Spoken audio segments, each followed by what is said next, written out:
আর সহ্য নয়, এবার মারের পাল্টা মার। স্থল জল আকাশ সব জায়গাতে প্রস্তুত ভারতীয় সেনা।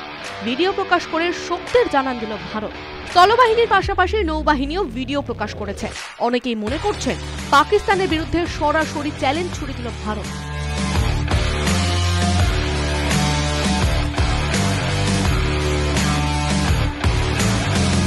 পেহেলগাঁওয়ে সন্ত্রাসী হামলার ঘটনার পর পাকিস্তানের বিরুদ্ধে একাধিক কড়া পদক্ষেপ নিয়েছে ভারত।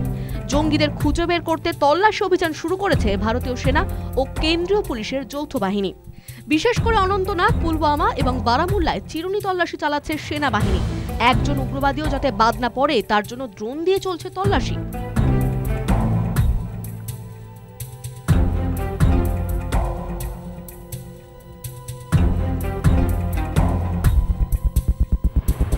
আদিলগুড়ি আসিফ শেখের পর মাটিতে মিশে গেল আরও 3 বাড়ি।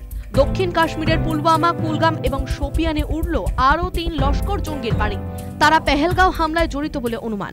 শুক্রবার রাতে বিস্ফোরণে উড়িয়ে দেওয়া হয়েছে পুলওয়ামার মুরানের লস্কর জঙ্গি এহসানুল হক শেখের বাড়ি, কুলগামের মাতালহামে জাকির আহমেদের বাড়ি এবং শোপিয়ানে চৌটিপাড়ায় লস্কর জঙ্গি শহীদ আহমেদের বাড়ি।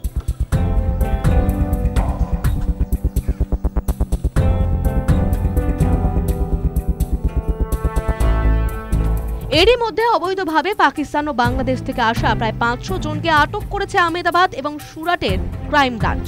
শুক্রবার ভোর রাতে আহমেদাবাদের চান্দোলা এলাকায় অভিযান চালায় ক্রাইম ব্রাঞ্চ।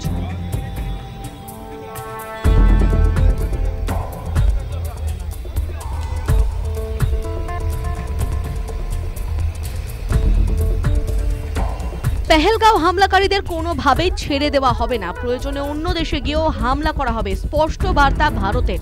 নরেন্দ্র মোদী হুমকি দিয়েছেন সমস্ত জঙ্গির বাড়ি মাটিতে মিশিয়ে দেওয়া হবে। তারপর থেকে একের পর এক বাড়ি মিশে যাচ্ছে মাটিতে। ভারতের মাটিতে জঙ্গিদের স্থান নেই, বার্তা স্পষ্ট। News time.